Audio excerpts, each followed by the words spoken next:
Right now. Good morning, everyone, and thank you for joining me this morning. I have with me Bud Brown, and Bud is the incoming president of our Black Walnut Toastmaster Club. And Black Walnut is one of the few morning clubs that meets. We meet Wednesday morning at 7:30 at the Sun Life building, the corner of King and Union Street in Waterloo. So I'm excited. Bud's excited about his upcoming president as of the Black Walnut Toastmaster Club. So I thought we'd get together and chat. Bud and I have both been Toastmasters for a number of years, and we have had fun with it, and we've learned a lot. So I thought I'll bring Bud on, and we'll chat a bit about the upcoming year and some of the benefits that you might be able to get if you looked at Toastmasters. So good morning, Bud.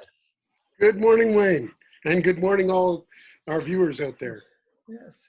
So I thought we'd start. Toastmasters is, from what I have always talked about it as a place where we can increase our communication and leadership skills. And so tell me a bit about how that educational piece goes and how they would benefit in that area. Well, to start off with, Wayne, you mentioned that we meet at the Sun Life building at King and Union. Of course, in these days of COVID-19, we're like everybody else. We're meeting from our homes, and these meetings take place by Zoom. But whether it's in person or a Zoom meeting, all of our meetings are divided into roughly 3 parts.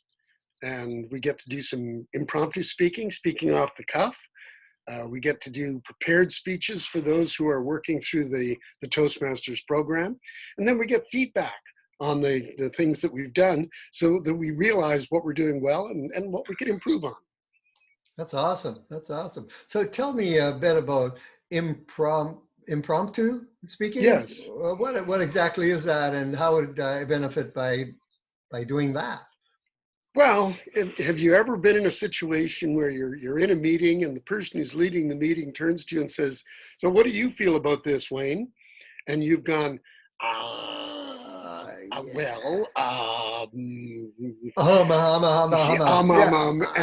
you sort of bumble your way through a partial answer.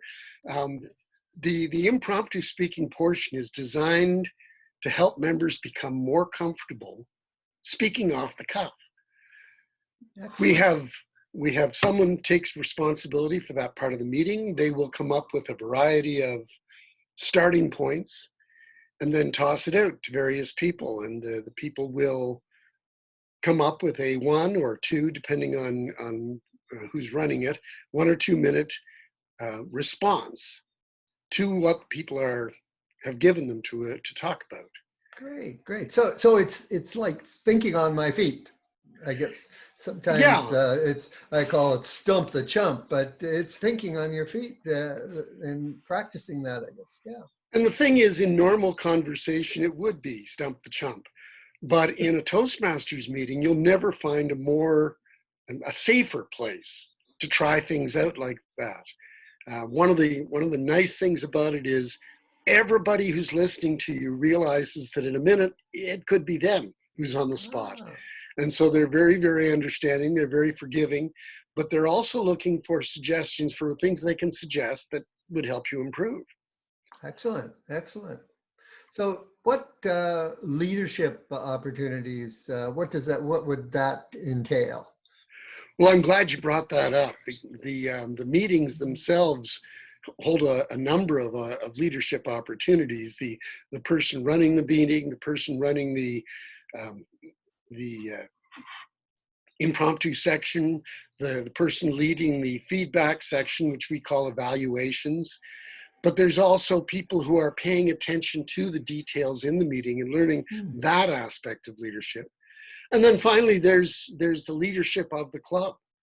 We had elections a couple of weeks ago. You referred to obliquely in your introduction that I was elected as the incoming president of the club for the 2020-2021 year, I should say. Right. We also elected a vice president of education, a vice president of public relations, and the vice president of membership. And these are leadership roles within the club. I'm actually glad you brought that up, because if anybody's watching this right now who's already a member of a club, they may be aware, it was announced this morning, that the club leadership training that takes place every year, is going to be taking place virtually in a Zoom context like we're doing right now, on June the 6th, a couple of Saturdays from now. Wow. So, and that'll be a great opportunity for incoming members to learn some of the ideas that are going to let their people become better clubs.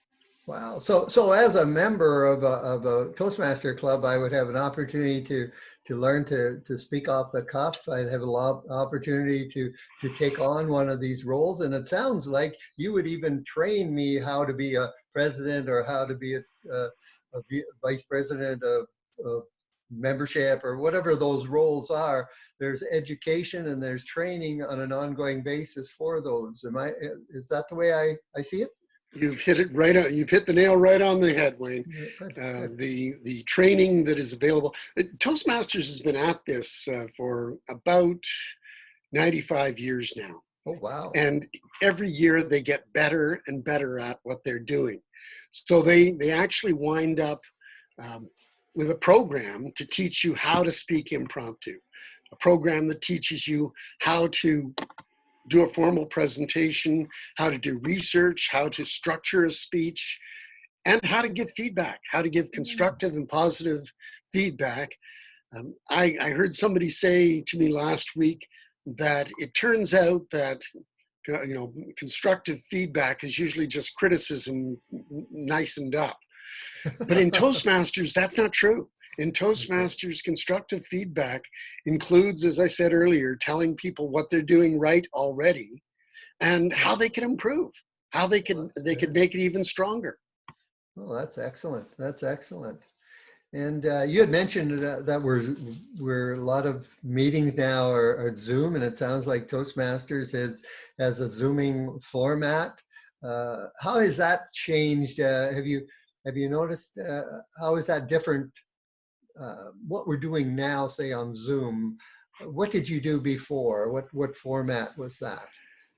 Well, what's more difficult with Zoom than it was previously is things like eye contact.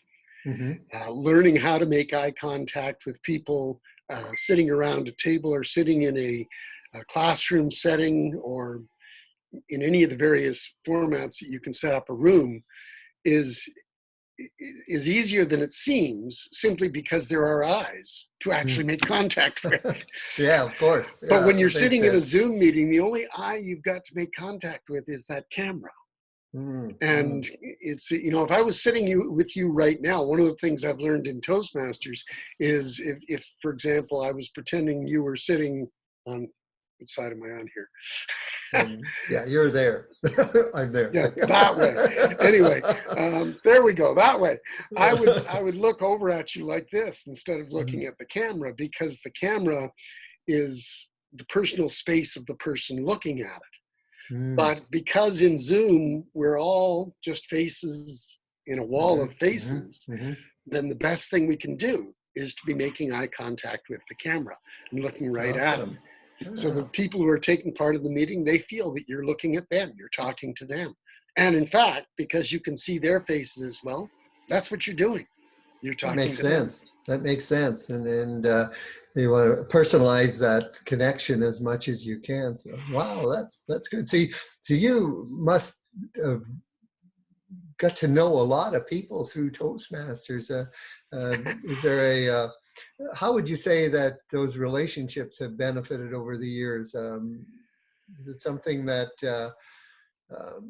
is there another component to Toastmasters that is there that isn't obvious? Well, there's a thing. We, as you mentioned, our club is a morning club, and typically people who are coming to our club are heading off to work after they finish the meeting. If they're retired like me, then they're not. But for the most part, they're heading off to work. They're heading off to meetings. They're heading off to do certain things. And so as a result, we don't have this element. But there are a lot of clubs that meet at noon hour. And again, some of those people are rushing back to work after the meeting. And a lot of clubs that meet in the evening. And those clubs Okay. have a component I call the meeting after the meeting. Mm-hmm. And that is those clubs, those people, they'll finish the formal meeting where they've done all the three elements that I've talked about before, and they'll start chatting. And they might go out and have a coffee afterwards as a group, or in twos and threes, and continue their discussion of what they want to learn and how they want to grow and that sort of thing. Oh, that's Another awesome. element, another aspect of it, and again, something that's not going to take place as well during this pandemic, is conferences. You Okay. have speech contests, which are area speech contests where there are 4 or 5 clubs in an area that compete against each other in speech contests, and then the winners of those go on to division speech contests, or in some areas, those there are, some districts are not as big as our district, so they have just go straight from area contests to district contests. But they have conferences where hundreds of Toastmasters get together and chat and learn and have workshops and dinners together and speeches, and it's a lot of fun, and you get to meet a lot of people. And you asked how that is turned out for me, how that has worked out for me over the years. And I have to say, I've made some of the best friends that I know right now in Toastmasters gatherings, whether it was in contests or whether it was in conferences. And it's a really enjoyable time, a lot of fun. I am a person, I'm not a hugger. I'm not a person who likes to hug. But I learned at the Toastmasters conferences that I kind of have to get past that, because there's a lot of shaking hands, a lot of hugging, and something, I don't know how we're going to do this after the COVID-19 crisis has passed, but it's going to be interesting to see. So you're really enjoying this COVID-19 distance thing then, Bud, Isolation has its advantages. Yeah, exactly. Don't touch me, 6 feet, right? Yeah. Back off. Yeah, that's cool. That's cool. So you'd mentioned there's different types of clubs. One of the things I noticed at meetings, and if I can share the things I find intriguing, is that is the multicultural aspect of Toastmasters, in that people, like, I think of different people coming in to our club from all different countries, even. I think, and with them they bring stories and experiences, and they share that with the club, and I just find that fascinating. I think of Rizwan, as an engineer, and talking about, well, he works on infrastructure of the cities, he talks about the sewers and things like, oh, wow, like cameras, and I get intrigued. But he also came from I believe, Pakistani, and so he has a lot of history and culture that's different from you and I, that he shares with, and there's many more examples of that, and I find that interesting too. And the other thing is, I've always wondered what Fraser really does. He told me one time he's a cemetery consultant. Like, that's kind of eerie, but it's really interesting how that there's different aspects of the club are brought together in stories, and so sometimes people say, well, what would we talk about? Like, what do you talk about in Toastmasters? Well, it's interesting when you join a Toastmasters club, Wayne, you are asked to do a speech they call the Icebreaker Speech, and the Icebreaker Speech it's at the same time the easiest and the most difficult speech you'll ever do. It's the easiest because the topic of the speech is you. You're intended to talk about yourself and it's by way of introducing yourself to the club. Mm-hmm. So that would seem to be easy, except that because it's your first speech, it's at the same time the most difficult one to get past. You've got to break the ice and just jump right in and do something. And so that is how we start out, but I've had people say to me, I don't know what to talk about in my other speeches. The Icebreaker is the only speech where you're assigned the topic. Every other speech, you have to come up with the topic. And people say, I don't know enough about things to come up with a topic. And my advice to them is, go back to your Icebreaker speech. Take a look at what you wrote down about your own experiences. And included in that are going to be a whole bunch of things. Because all of us are storytellers, Wayne. And we all start out with, we have our own story. And we've all done this. You know, you go to a party or a gathering of people and you start talking about yourself and you talk about things that you've done and places you've been. And Rizwan, it was really interesting how when he started talking about infrastructure and how most of the infrastructure in our cities was designed to last about 40 years. And most of it was built about 60 years ago. And all of us are like, like, but when he got talking about that, the passion that he expressed when he talked about that was just absolutely amazing. We had a member from Vietnam who'd come from Vietnam. She actually was a very small child when her family left Vietnam. She grew up in France. So her experiences were a range of those. But I remember her doing a speech one time about how, you know, we talk about how they've got these sweatshops where they make little kids do work. And she said, yeah, but you have to understand that the parents can't get work. And the little kids will work for less. And so they're the only income their families have. Wow. So when you refuse to buy from countries that are, you know, running sweatshops, you're literally starving these families. Because if they don't have people to buy from them, the kids won't get a job. Yeah. Something you don't think about that. No. Exactly. Wow. So we have, I've often said that if I were to move to a foreign country where the language was not English, I would join a Toastmasters club in that country just so that I could get practicing conversational speaking of that language. That's awesome. And that's what a lot of people who come to Canada, whose first language is some other language. We have members from Eastern European countries. I know a member from Russia. Well, actually he's from the Ukraine, but he speaks Russian. And that's his first language. But he has learned to be a very good speaker in English, which, because this is his adopted country now, he does have to speak well. We have members from China, from Southeast Asia, as I mentioned before. We had a member from Santiago, Chile at one point.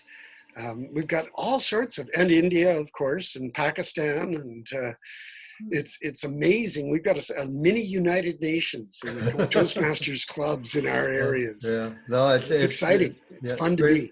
Pretty intriguing. No, that's for sure. That's for sure. Well, I think we're going to, in conclusion, we should, what would you recommend? I think we Zoom Wednesday morning. I think we do. Can people just jump in and join us? Anyone who's invited to the Zoom meeting can jump in. Now, if you actually knew the address of the Zoom meeting, you wouldn't even have to be invited. You could just go there.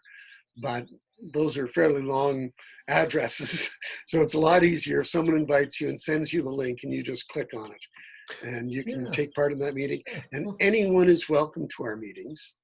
So our recommendation is, you know, just find a member of a Toastmasters club. And most clubs are running Zoom meetings now.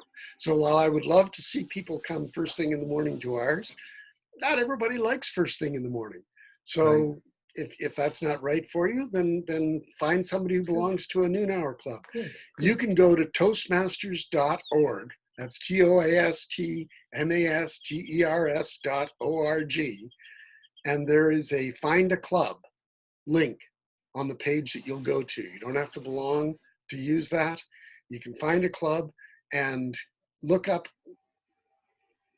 where the clubs meet, when they meet, and then usually those clubs have links for people to get in touch with. Awesome. Find yourself a club. That's good. And go to a meeting. You can do it from the comfort of your home now. That's good. Well, thank you, Bud. And I know that on Facebook they have a Black Walnut Toastmaster page, and I'm sure that there's more information on that. And certainly people can PM myself, or if you put in Bud Brown, you'll find Bud in Facebook. Get a hold of us. We can send you the Zoom link for Wednesday morning. You can Yep. jump on. We'll introduce you. You don't have to participate, although we welcome you to, and just to observe what happens at Toastmasters, how you can benefit from it, and learn from there. So, any last We'll even closing welcome, words? we'll even welcome what I call lurkers. Lookers. And lurkers are people who come and they just sort of sit there quiet and observe. Yeah. But that happens at live Toastmasters meetings all the time. We have guests come and we invite them to introduce themselves at the beginning, or we'll introduce them. We'll do the introduction for them if they're not comfortable doing it themselves. We ask for their comments at the end of the meeting, but in the meeting itself, if they want to take part, they're welcome to, but they don't have to. They can just sit there silent and observe. And there's that's even fine too. there's even that stop video button, right, Bud? Yeah, you can do that. Exactly right. You So can that all, hide. yeah, You all that you get is either a name or a still picture. you can hide on Zoom and say nothing. So Exactly. anyway, I'm going to wrap it up there. Thank you again, Bud, and all the best in your upcoming year as president of the Black Walnut Toastmaster Club.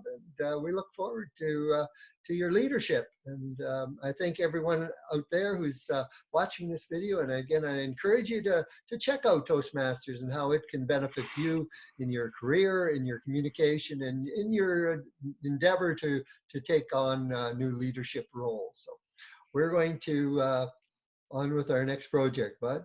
Have a great morning. Terrific. Thank you very Alrighty. much, Wayne. Take care.